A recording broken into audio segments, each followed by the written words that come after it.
Bismillahirrahmanirrahim. Alhamdulillahirabbil alamin. Wassalatu wassalamu ala asyrafil anbiya'i wal mursalin sayyidina wa nabiyyina Muhammadin wa ala alihi wa sahbihi ajma'in. Subhanaka la ilma lana illa ma 'allamtana innaka antal alimul hakim. Tub 'alaina innaka antat tawwabur rahim wahdina ila siratal mustaqim. Wala haula wala quwwata illa billahil 'aliyyil 'azim. Wala haula wala quwwata illa billahil 'aliyyil 'azim. Wala haula wala quwwata illa billahil 'aliyyil 'azim. Rabbi shrah li sadri wa yassir li amri wahlul 'uqdatam min lisani yafqahu qawli wa saddid lisani wahdi qalbi bihamdi sayyidina Muhammadin sallallahu alaihi wasallam. Allahumma rzuqna fahman nabiyyin wa hibbal mursalin wa ilhaman malaikatil muqarrabin bi rahmatika ya arhamar rahimin. Allahumma aghnina bil 'ilmi wa zidna bil hilmi wa akrimna bil taqwa wa jibna bil 'afiyah bi rahmatika ya arhamar rahimin. Qala al-Habib Ali bin Hasan Bahar rahimahullah ta'ala wa nafa'ana bihi bi jami'i ulama fid darain amin ila qala masail fiqhiyah. Permasalahan masalah fikih. Pertama, qala al-a'immatu, berkata para ulama, para imam-imam, wa fa'idatul tawtiyatil ina min thalathati awjuh. Faidah menutup wadah itu ada tiga. Jadi pertama orang jelaskan firman Nabi Syafi'iyah di madzhab Imam Syafi'i, anna tawaddatul ina sunnah min sunnah Rasul sallallahu alaihi wasallam. Bahwasanya menutup wadah itu pun disunnahkan. Ya, salah satu sunnah daripada sunnahnya Rasulullah sallallahu alaihi wasallam. Ya, dan ini termasuk kerajaan sunnah yang nyaman digawi. Ya. Jadi menutup wadah, menutup bejana itu hukumnya sunnah. Kapan disunnahkannya? Adapun waktu disunnahkannya, ada ulama yang mengatakan, kapan? Khusus di malam hari. Ya, jadi kita disunnahkan menutup bejana atau wadah itu khususnya di malam hari, menurut sebagian ulama. Tapi ada juga yang mengatakan sunnahnya itu ketika malam hari dan ketika hendak ditinggalkan. Jadi kalau misalnya kita ada wadah yang ada tutup tuh, sunnah bagi kita hukumnya menutup wadah itu sebelum kita tinggalkan. Adapun wadahnya terserah mau toples kah, atau cangkir kah, atau piring kah, wadah itu. Terutama bila ada di dalamnya itu makanan atau minuman, maka sunnah kita menutupnya. Jadi kalau misalnya di situ ada makanan, terutama atau minuman, di dalam wadah itu sunnah bagi kita menutupnya. Nanti kita jelaskan faedahnya ya. Dari sini dulu. Maka sunnah kita menutupnya. Bahkan ada yang bertanya, bagaimana kalau kulkasnya? Kayak apa kalau kulkas? Apakah di situ kita bisa mendapatkan pahala di waktu menutupnya? Maka wajar ulama mutaakhirin ia dapat. Bahkan kulkas itu lebih utama ya. Kenapa? Karena ujar ulama di kulkas itu lebih terjaga makanan kita, lebih terjaga dan lebih tahan lama. Adapun prakteknya ya kayak pian untuk toples tuh.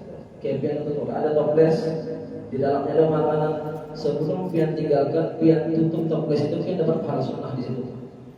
Ya. Atau cangkir ada minuman.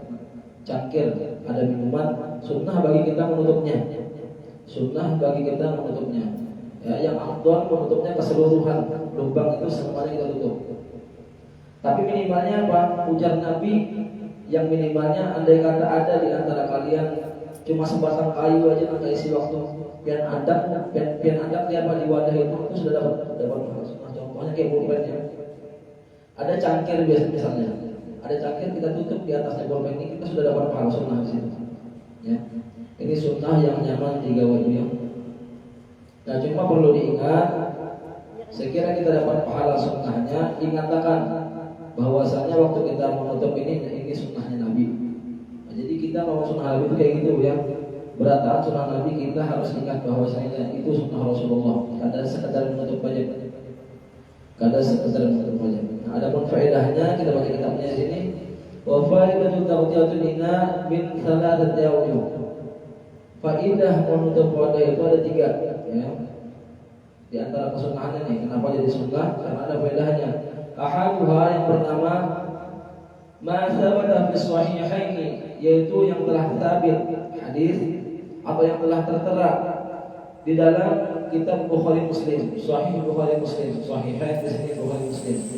An Rasulullah sallallahu alaihi wasallam, daripada Rasulullah sallallahu alaihi wasallam, annahu qala, bahwasanya beliau bersabda, fa inna syaitana la yahillu siqa'an wa la yakshifu ina'an. Sesungguhnya syaitan itu, ujar Nabi, kada bisa ia membuka wadah minum yang tertutup, dan kada bisa juga membuka wadah yang terikat atau terbuka, ya. Ada yang tertutup tuh. Jadi syaitan dia kada bisa menjilat, kada bisa apa-apai sesuatu yang ada di dalam wadah yang mana wadahnya itu tertutup. Makanya ujar orang Bali, kalau misalnya ada minuman atau makanan yang terpemalam tapi pembukaan itu banyunya buang aja, banyunya dibuang aja karena sudah dijilat syaitan. Itu diantara faedah yang pertama. Terus saniha, faedah yang kedua, baca fi riwayatin di Muslim, ya, hadis yang datang di dalam riwayat Muslim, annahu sallallahu alaihi wasallam qala, bahwasanya Nabi sallallahu alaihi wasallam bersabda, bisanati lailatun yanzilu fiha waba. Di dalam satu tahun itu, ujar Nabi, ada satu malam yang turun pada malam itu suatu wabah. Jadi di dalam setahun itu ada satu malam yang turun pada malam itu wabah. La yamurru bi ina'in laisa 'alaihi ghita'un aw siqa'un laisa 'alaihi bika'un illa nazala fihi min dhalikal waba. Yang mana wabah tadi tidaklah melewati wabah tadi tempat yang ada tertutup atau tempat yang ada berikat, melainkan wabah tadi turun di dalamnya. Ya, jadi di antara faedah yang kedua, wabah itu pada mau masuk ke wadah-wadah yang tertutup, ya. Baik yang di dalamnya ada makanan atau minuman, wabah ada mau masuk ke situ. Wabah ada mau masuk ke situ. Terus faedah yang ketiga, salisuha siyanatuhu minan najasah wa nahwiha, ya. Terjaganya wadah itu atau barang yang ada di dalam wadah itu daripada najis dan selainnya. Iya, di antara Nabi menutup. Sekira ada hewan yang masuk atau binatang-binatang yang kita inginkan masuk ke dalam minuman atau makanan kita itu, makanya disunahkan bagi kita menutup. Intinya tadi kalau kita menutup wadah tadi, mengatakan bahwa itu sunnah Nabi sallallahu alaihi wasallam. Terus nomor 2, qala Jabir bin Abdullah, berkata sahabat Nabi Jabir bin Abdullah, kharajna ma'a Umar bin Khattab ila ba'd rubail Madinah. Pernah satu kali, ujar Jabir bin Abdullah ini, kami keluar bersama Sayyidina Umar bin Khattab radhiyallahu anhu ila ba'd rubail Madinah, sebagian penjuru-penjuru Madinah. Faqatara ala rajulin minna ma'un min janah. Lalu terkena tetesan atas seorang laki-laki daripada kami itu air dari balkon. Ya, jadi orang yang pergi sama Sayyidina Umar ini ada laki-laki, ini tuh kena tetesan balkon, tetesan air balkon, tetesan air dari atasnya. Faqala rajul, lalu laki-laki yang terkena tetesan air tadi berkata, ya sahibal janah, anadhifun ma'uk. Wahai orang yang punya balkon, bersih aja kah airmu ini, suci aja kah airmu ini. Betapa kayak gitu ya. Mendengar itu Sayyidina Umar pada ilai Umar, ya, menoleh kepada yang sahibal janah yang punya balkon, Sayyidina Umar. Faqala, berkata Sayyidina Umar, ya sahibal janah, wahai orang yang punya balkon, dari Sayyidina Umar, la tukhbirhu, jangan kau khabarkan dia ini. Dia yang pertama jangan kau khabarkan, jangan kau padahkan itu najis kah katakan, suci kah katakan, jangan padahkan. Fa inna hadza, ujar Sayyidina Umar, laisa alaih, karena sesungguhnya orang ini itu tidak wajib atasnya bertanya. Nah, jadi mungkin laki-laki ini ada merasa was-was di situ. Ini baju najis kah katakan? Kalau najis kan jelas ini harus berganti baju. Jelas harus berganti baju atau membasuh badan yang kena tetesan air tadi dengan air. Karena tidak usah kalau misalnya wasbayang. Gara-gara ada was-wasan itu ya buat apa tadi? Itu ujar Sayyidina Umar, apa usah dijawab mengenai itu? Ya was-wasan, bahasanya kayak itu lah. Jadi kalau misalnya kita ada kena tetesan air yang kita kada tahu, itu kita kada wajib bagi kita bertanya pula. Bahkan kadang kita bertanya bisa menyinggung orang, ya, bisa melawan salib, majlis kabut ini ya, jangan gitu ya. Jadi kalau misalnya hukum asal semua suci ya. Kalau misalnya kita kena tetesan air yang kita kada tahu, itu suci. Terus nomor 3, yustahabbu qala ma'adhafir yad wal rijli. Ya. Disunnahkan hukumnya memotong kuku-kuku tangan dan kuku-kuku batis. Sunahkan bagi kita memotong kuku tangan dan kuku batis. Nah, sebaliknya makruh hukumnya bagi kita membiarkan kuku kaki kita dan kuku tangan kita panjangnya, apalagi sampai lebih daripada 40 hari. Ada boleh. Makruh. Waliyad di sini asyrafu minar rijli. Tangan itu lebih mulia daripada batis. Bayubda'u biha, maka hendaklah kita memulai memotong jari tangan jari batis kita tadi dengan tangan dulu. Jadi disuruh bagi kita memulai tangan dulu, jangan batis dulu. Terus nomor 4, mubasyaratul haid aksamun.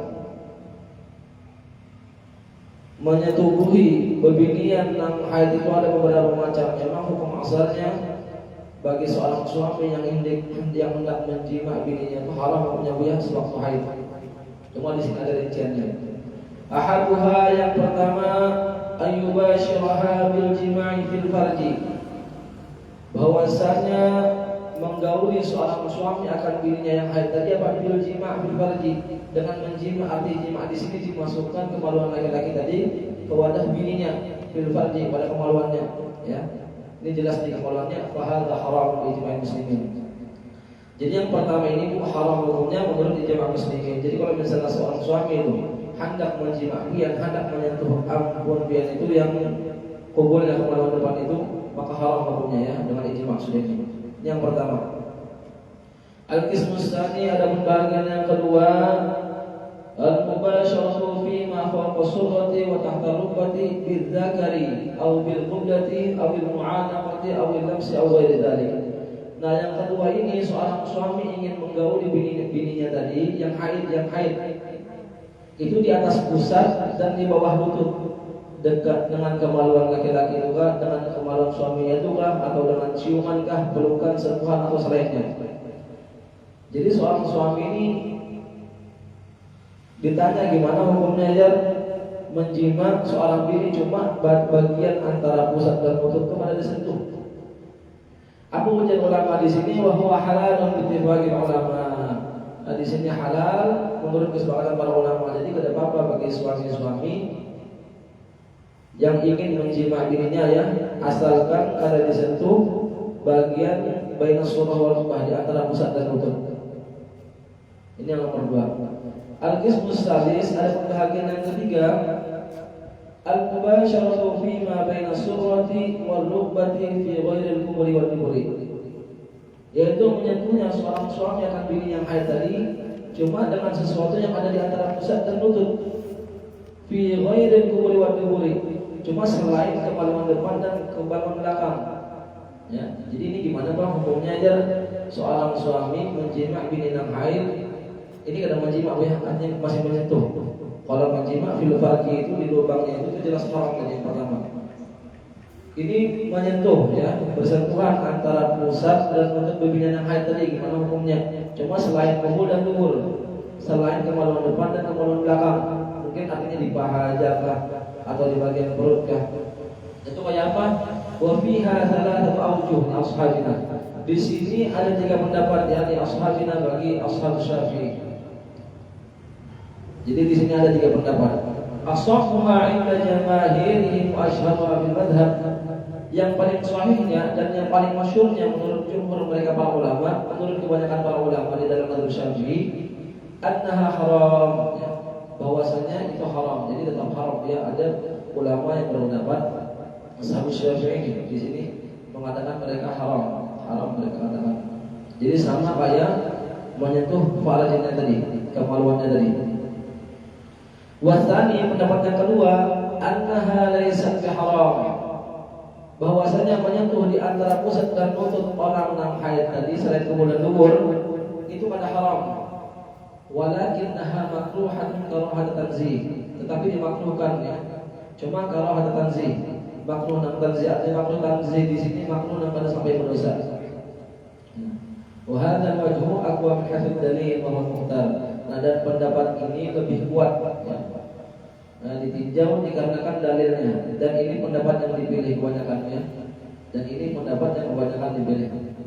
Wal wajh tsalits, ada pendapat yang ketiga, in kana al-mubashiru yanqudu nafsahu 'anil farji wa yathiqu min nafsihi bi ijtinabihi imma li dha'fi syahwati wa imma li shiddati wara'i jaza. Ini tengah-tengahan ya. Kalau misalnya seseorang suami ini ingin menyentuh bininya nang haid tadi, cuma seorang suami ini bisa ingin menjaga dirinya daripada kemaluan tadi. Kadang menyentuhnya lubang kemaluan bininya tadi, dan dia sudah biasa apa itu, bisa sudah menjauhi kemaluan depan dan kemaluan bininya tadi sewaktu haid. Imma dikarenakan lemah syahwatnya kah, atau dia memang betul-betul menjaga kah, maka itu boleh. Nah, jadi ini hukum yang ketiga ini tentang ya, kada haram, bukan kada juga makruh, tapi boleh dengan syarat dia seorang suami ini harus menjaga, jangan sampai tersentuh kubur dan kubur tadi. Wa illa, kalau misalnya lakinya itu syahwatan, buat syahwatnya, atau lakinya ini kada bisa menjaga, maka kada boleh ya, maka jadinya haram tadi. Atau pendapat yang kedua, nah wa hadzal wajhu hasan, dan ini pendapat yang bagus, pendapat yang mahal. Jadi rinciannya kalau misalnya seorang suami ingin menyimak bininya di kemaluan, di kolamnya itu haram. Yang kedua tadi, kalau misalnya di antara pusat dan lutut, di atas pusat dan di bawah lutut, selain daripada pusat dan di antara pusat dan lutut tadi, maka itu apa? Halal. Adapun yang ketiga tadi, di antara pusat dan lutut selain kubur dan dubur, ada tiga pendapat. Ada yang mengatakan haram, ada yang mengatakan makruh, dan ada yang mengatakan boleh dengan syarat dia bisa menjauhi kubur dan dubur tadi. Terus nomor 5, kana ba'duhum, adalah sebagian mereka para ulama, idza arada ayyubashira zawjatahu, apabila mereka ingin melangsungi atau menyetubuhi istri mereka, a'addal ma'a awalan, mereka menyiapkan air terlebih dahulu. Ini mungkin di kamar mandinya itu pada kayak ini ya. Dulu siapkan air dulu, baru dibawa ke kamar mandi. Terus faghtasala ba'da hajati mubasharatan. Setelah ia menunaikan hajatnya lawan bininya, ia langsung mandi ya. Kenapa jangan kayak itu? Khaufan min ayyan kutha junuban walau lahdatan. Nah, dikarenakan mereka para ulama itu mereka takut bahwasanya mereka berdiam dalam keadaan junub, apa hadis besar ya. Walau lahdatan, sekalipun hanya sebentar aja. Jadi mereka kadang mau di junub ya, setelah mereka menunaikan hajatnya itu mereka langsung mandi. Kenapa jangan kayak itu? Ulang limu'adil junubi birahmatillahi ta'ala, karena jauhnya orang junub itu atau orang yang berhadas besar itu daripada rahmat Allah Ta'ala. Karena orang junub itu dia pada salah ada 5 atau 6 yang kada boleh. Di antaranya tawaf, sholat, membaca Quran kada boleh, menyentuh Quran kada boleh, terus membawa Quran kada boleh juga, dan berdiam di masjid kada boleh juga ya. Itu orang junub. Dia ada larangan-larangan yang khusus bagi orang junub. Nah, walihada, karena ini yumna min nahwi qiraatil Quran, ditegah orang junub itu dari membaca Al-Quran. Karena di antara sesuatu yang bisa mendatangkan rahmat Allah yaitu membaca Al-Quran. Wallahu a'lam bishawab. Minta maaf kalau dari Allah tidak di sana, mudah ada berkahnya dan manfaatnya. Amin ya rabbal alamin. Kita berdoa dulu. Bismillahirrahmanirrahim. Ya Rabbana a'tarafna bi annana a'tarafna wa annana asrafna ala la ashrafna. وتب علينا التوبة تغسل كل حوبة واسترنا من العورات وآمن الروآت واغفر لوالدينا ربي ومولدينا والأهل والإخوان وسائر الخلان وكل ذي محبة أو جيرة أو صحبة والمسلمين أجمع آمين يا رب اسمع فضلا وجودا مننا باكتساب منا بالمصطفى الرسول نعظى بكل سور بالمصطفى الرسول نعظى بكل سور بالمصطفى الرسول نعظى بكل سور صلى وسلم ربي عليه على الحمد وآله وصحبه على نوش الصبح والحمد لله في البر والتناهي حمدا كثيرا دائم محبة النسائم. ربنا انفعنا بما علمتنا رب علمنا الذي ينفعنا رب فقهنا وفقه لنا وقرابة لنا في ديننا مع أهل القدر أنثى وذكر رب وفقنا ارزقني قولا وفعلا كرما وارزق الكل حلالا دائما واخذك يا علماء وهو بالخير وانفى كل شر ربنا واصلح لنا كل الشرور واكر برضاك العيون واقض عنا ربنا كل الديون قبل ان تاتينا رسل واغفر واستر انت من ستر وصدق الله ترجى المصطفى ولل الحق دعانا والوفاء بكتاب الفيل النسي شفاء وعلى الآل الكرام الشرفاء وأصحاب مصائب الله اللهم اهدنا بهداك واجعلنا ممن يسار في رضاك ولا تولينا وليا سوى ولا تجعلنا ممن خالف أمرك وعصى حسبنا الله نعم الوكيل ولا حول ولا قوة إلا بالله العلي العظيم صلى الله على سيدنا محمد وعلى آله وصحبه وسلم والحمد لله رب العالمين توفى الله منكم.